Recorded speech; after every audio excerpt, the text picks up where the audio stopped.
You know how sometimes a name just pops up, someone from the past, and suddenly you find yourself deep in rabbit holes online, clicking links, reading old forums. Mm-hmm. Trying to piece it together. Exactly. You want that quick hit of understanding, like, why does this person still resonate? You're chasing those little aha moments. Yeah, I get that.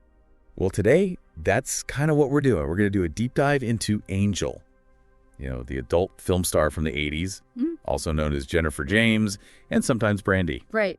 And Angel's fascinating, especially for this kind of exploration, because her impact seems, well, way bigger than her actual time in the industry might suggest. It was relatively short, wasn't it? Yeah, that's part of the intrigue. So our mission today, basically, is to figure out why. Why does she still capture people's imagination?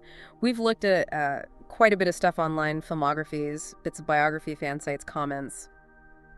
The usual suspects. Angel. Yeah. Yeah, even the name has a certain ring to it. Okay, so let's start at the beginning. Her debut, 1984, film called Pretty Girl. And the sources, well, they say people were immediately hooked. Incomparable beauty is a phrase that pops up. It really does. And it wasn't just, oh, she's attractive. The descriptions emphasize her freshness, this infectious smile and giggle they talk about, her enthusiasm, and yeah, heart-stopping beauty. Wow, intense descriptions. Very. And they also mention her having a flawless, non-enhanced, virtually perfectly proportioned body. It paints a picture of someone who really stood out right from the get-go. Definitely. But here's the thing that strikes me. Her film output wasn't actually that huge, was it? No, not compared to many of her contemporaries. We're talking, less than 40 films, mostly Graham between 84 and 88? Yeah, averaging maybe 6 films a year. In that industry, that feels almost restrained. It does, doesn't it? And maybe that scarcity, that lower volume kind of played into her appeal. Perhaps she didn't get overexposed. That's an interesting thought. Like, she didn't develop that tough, jaded look some sources mention. Exactly. Whether that was intentional or just how it worked out, it seems to have contributed to her image at the time. And we should remember those aliases too. Jennifer James, Brandee, adds another layer. Right. And even her basic bio details are a bit fuzzy. One source says, born 66, grew up an army brat in Germany. But another one puts her birthplace as Seattle, Washington, November 30th, 1965. So, a little bit of mystery right from the start. Pretty much. But the core active years seem clear, roughly 1984 to 1989 for that first phase. And she definitely made waves within the industry itself. She won the AVN Award for Best New Starlet in 1986. That's a pretty big deal, right? Especially so early on. Oh, absolutely huge. That award meant, serious recognition from peers. It boosted her visibility, probably got her better roles, better contract. It was a major stamp of approval. Okay. And here's something really unusual. She was Penthouse Pet of the Month in October 85. Right, I saw that. But the kicker is, she'd already started making porn films by then. Wait, really? That's backward, isn't it? Totally. Usually it's the other way around. Models from magazines like Penthouse might transition into adult films. Her doing it this way suggests, maybe a broader appeal, something that crossed over a bit. Very uncommon for the time. Wow, okay. That does flip the script. It kind of blurs the lines. And then she retires relatively early to become a makeup artist. Yeah, apparently. In Beverly Hills, no less. That suggests she wanted something completely different, doesn't it? Away from the spotlight. It certainly makes you wonder.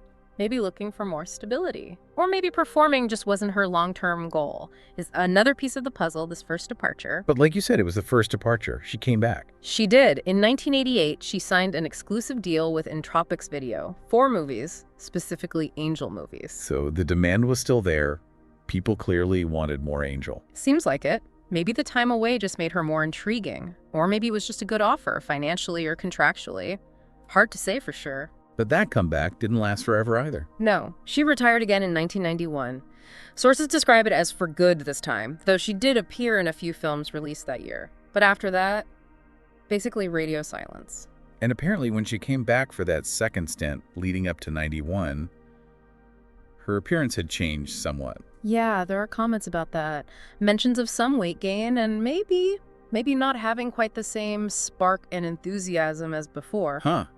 And those later films weren't considered as good. Generally, it seems they weren't as well received as her earlier work, which, makes you think about the pressure in that industry, right? Especially regarding appearance and maintaining that initial image. Absolutely. It highlights how perceptions can shift and how that might impact someone's career and maybe their decision to leave altogether. For sure. And that departure in 91 really does seem final. No public info since then. That silence is a huge part of why we're still talking about her, I think. Definitely. It's like the story just stops. Okay, let's talk specifics about her look and persona. The sources give quite a few details. Caucasian, American, some mention German and Irish heritage. Right. Slim, hourglass figure. Measurements listed are usually around 36, 23, 36. And 36C bra size, specifically noted as natural breasts, which comes up a lot in fan comments later. Yeah, that natural aspect seems key. Height around 5'8", weight about 116 pounds. Hair described as light brown or strawberry blonde, and brown eyes. So a very specific look that clearly resonated back then. And her on-screen persona. Often cast as the youthful, fresh-faced, innocent type who becomes naughty, that kind of trope. The girl next door discovers her wild side sort of thing. Pretty much. That contrast, that perceived innocence turning playful or naughty, was likely a big part of the appeal for many viewers. Makes sense. What about collaborators? Who does she typically work with? Well, a few names pop up frequently in her scenes. Tom Byron, Jamie Gillis, Peter North. Yeah. Those three are mentioned a lot. Others, like Harry Reams, Herschel Savage, John Leslie, also appear in multiple films with her. So, working with established names, does that tell us anything? It just shows she was integrated into the sort of main network of performers at the time. Certain pairings become popular with audiences, so you see them repeated. Standard industry stuff, really. Gotcha. And the films themselves, any standouts that people always mention? Pretty Girl, definitely, as her debut. Then you often see titles like Angel of the Island, Angel of the Night, Angel's Back. Sensing a theme here. Yeah. Also, Matinee Idol, Tower of Power, and L'Amour get mentioned as significant or among her best. So those are probably the core films that defined her image for a lot of people. Likely, yeah.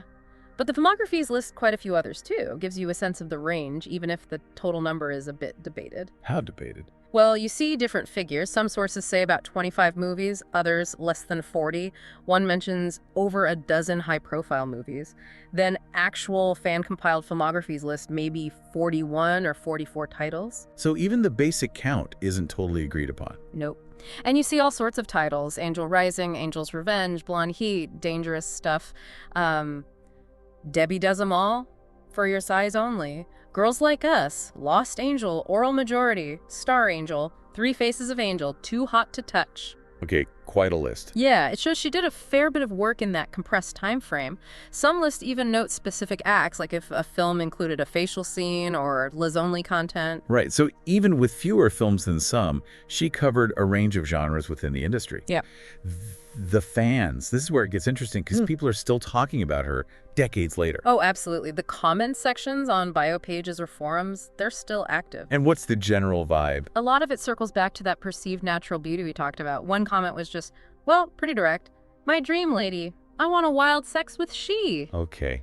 Intent. Yeah. But others echo that sentiment, maybe slightly more poetically. Like, Angel sets the bar so high, way out of their league.